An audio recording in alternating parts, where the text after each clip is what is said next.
প্রধানমন্ত্রী তারেক রহমানের মালয়েশিয়া সফরে জ্বালানি সহযোগিতা, মুক্ত বাণিজ্য চুক্তি এবং বঙ্গোপসাগরে তেল গ্যাস অনুসন্ধানে যৌথ বিনিয়োগের বিষয়টি নতুন করে আলোচনায় এসেছে। বিশ্লেষকদের মতে মালয়েশিয়ার মতো অভিজ্ঞ অংশীদারকে সঙ্গে নিয়ে বাংলাদেশ যদি সমুদ্র ভিত্তিক জ্বালানি অনুসন্ধান কার্যক্রম জোরদার করতে পারে তাহলে তা দেশের জ্বালানি নিরাপত্তা ও অর্থনৈতিক প্রবৃদ্ধির ক্ষেত্রে একটি গুরুত্বপূর্ণ মোড় ঘোরানোর পদক্ষেপ হতে পারে।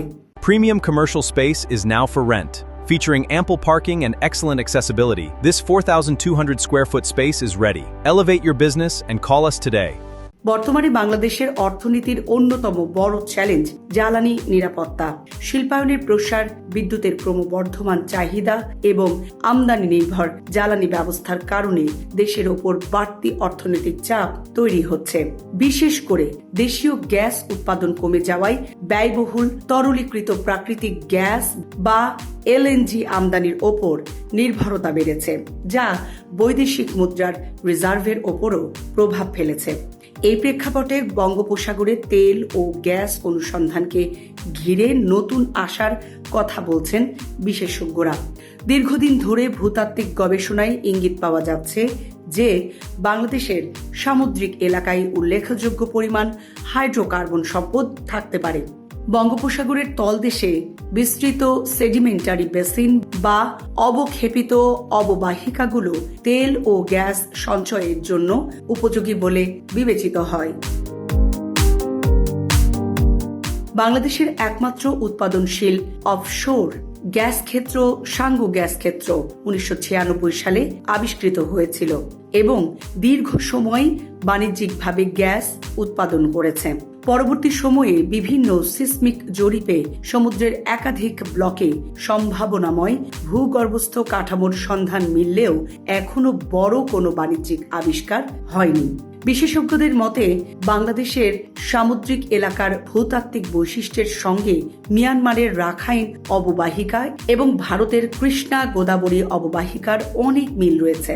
মিয়ানমার ইতোমধ্যে ইয়াদানা ও জাউটিকা গ্যাস ক্ষেত্র থেকে বিপুল পরিমাণ গ্যাস উত্তোলন করছে।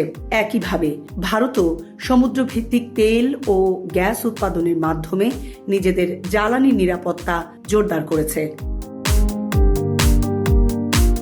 তাহলে একই ধরনের ভূতাত্ত্বিক সম্ভাবনা থাকা সত্ত্বেও বাংলাদেশ কেন এখনো বড় কোনো আবিষ্কার করতে পারেনি?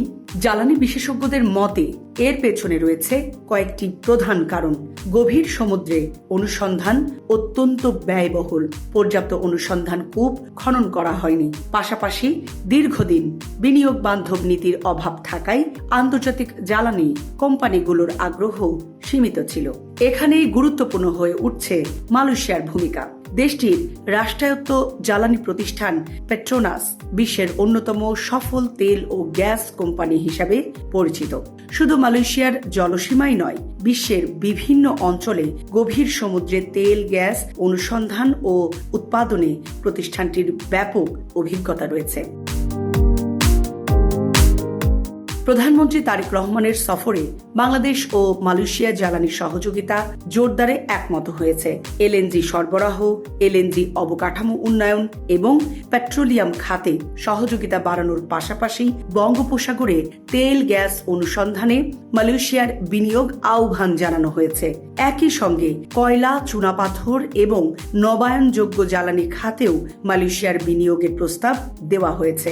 বিশ্লেষকদের মতে এটি শুধু একটি বিনিয়োগ আহ্বান নয়, বরং বাংলাদেশের জ্বালানি কূটনীতির নতুন অধ্যায়ের সূচনা। কারণ জ্বালানি নিরাপত্তা এবং অর্থনৈতিক নিরাপত্তার সঙ্গেও সরাসরি সম্পৃক্ত। দুই দেশ 2027 সালের মধ্যে একটি ব্যাপক ভিত্তিক মুক্ত বাণিজ্য চুক্তি সম্পন্ন করার লক্ষ্যও নির্ধারণ করেছে। এই চুক্তি বাস্তবায়িত হলে বাংলাদেশের রপ্তানি পণ্যের জন্য নতুন সুযোগ তৈরি হতে পারে। তৈরি পোশাক, ঔষধ, চামড়াজাত পণ্য এবং কৃষি পণ্যের বাজার সম্প্রসারণের পাশাপাশি সেমিকন্ডাক্টর, ডিজিটাল অর্থনীতি, হালাল শিল্প এবং অবকাঠামো খাতে নতুন বিনিয়োগ আসার সম্ভাবনা রয়েছে। এছাড়া মালয়েশিয়ায় বাংলাদেশি কর্মীদের কর্মসংস্থানের সুযোগও বাড়তে পারে। দুই দেশের বেসরকারি খাতের মধ্যে সরাসরি যোগাযোগ বৃদ্ধি পেলে বাণিজ্য ও বিনিয়োগের নতুন ক্ষেত্র উন্মুক্ত হবে। বিশেষ করে স্বল্পোন্নত দেশের এলডিসি তালিকা থেকে উত্তরণের পর বাংলাদেশের জন্য নতুন বাজার ও বিনিয়োগ নিশ্চিত করা অত্যন্ত গুরুত্বপূর্ণ বলে মনে করছেন অর্থনীতিবিদরা। বঙ্গোপসাগরে বড় ধরনের তেল বা গ্যাস আবিষ্কার হলে দেশের অর্থনীতিতে বহুমাত্রিক পরিবর্তন আসতে পারে। দেশীয় গ্যাস উৎপাদন বাড়লে এলএনজি আমদানির ওপর নির্ভরতা কমবে, বিদ্যুৎ উৎপাদনের ব্যয় হ্রাস পাবে এবং শিল্প খাত আরও প্রতিযোগিতামূলক হয়ে উঠবে। একই সঙ্গে বৈদেশিক বিনিয়োগ, প্রযুক্তি স্থানান্তর এবং দক্ষ মানব সম্পদ উন্নয়নের সুযোগ সৃষ্টি হবে। জ্বালানি খাতকে কেন্দ্র করে পরিবহন, অবকাঠামো, প্রকৌশল, জাহাজ নির্মাণ এবং সেবা খাতেও নতুন কর্মসংস্থান তৈরি হতে পারে। পাশাপাশি রয়্যালটি, কর এবং মুনাফা ভাগাভাগির মাধ্যমে সরকারের রাজস্ব আয়ও বৃদ্ধি পাবে। তবে সম্ভাবনার পাশাপাশি কিছু বড় চ্যালেঞ্জও রয়েছে। গভীর সমুদ্রে অনুসন্ধানের ব্যয় অত্যন্ত বেশি এবং বাণিজ্যিক আবিষ্কারের কোনো নিশ্চয়তা নেই। দীর্ঘমেয়াদী নীতিগত স্থিতিশীলতা, বিনিয়োগ বান্ধব পরিবেশ, পরিবেশগত সুরক্ষা এবং দক্ষ জনবল গড়ে তোলা ছাড়া এই সম্ভাবনাকে বাস্তবে রূপ দেওয়া সম্ভব হবে না। জ্বালানি বিশ্লেষকদের মতে সিসমিক জরিপ সম্ভাবনার ইঙ্গিত দিতে পারে, কিন্তু অনুসন্ধান কূপ খনন ছাড়া প্রকৃত মজুদের পরিমাণ সম্পর্কে নিশ্চিত হওয়া যায় না। তাই দ্রুত অনুসন্ধান কার্যক্রম শুরু করা এবং আন্তর্জাতিক বিনিয়োগকারীদের আস্থা অর্জনই এখন সবচেয়ে গুরুত্বপূর্ণ কাজ। জীবন অবাক না করলে কে করবে? 28% মিল্ক ফ্যাটের অবাক করার সাথে ফ্রেশ মিল্ক পাউডার। জীবন অবাক করুক প্রতিদিন। বিশেষজ্ঞদের মতে মালয়েশিয়ার সঙ্গে মুক্ত বাণিজ্য চুক্তি এবং বঙ্গোপসাগরে যৌথ তেল গ্যাস অনুসন্ধানের উদ্যোগ কার্যকরভাবে বাস্তবায়িত হলে এটি বাংলাদেশের অর্থনীতির জন্য একটি নতুন যুগের সূচনা করতে পারে। আগামীতে বঙ্গোপসাগর শুধু জ্বালানির উৎস নয়, বরং দেশের শিল্পায়ন, অর্থনৈতিক রূপান্তর এবং আঞ্চলিক প্রভাব বৃদ্ধির অন্যতম প্রধান ভিত্তি হিসাবেও আবির্ভূত হতে পারে। সামরিনা প্রীতি, ঢাকা এক্সপ্রেস।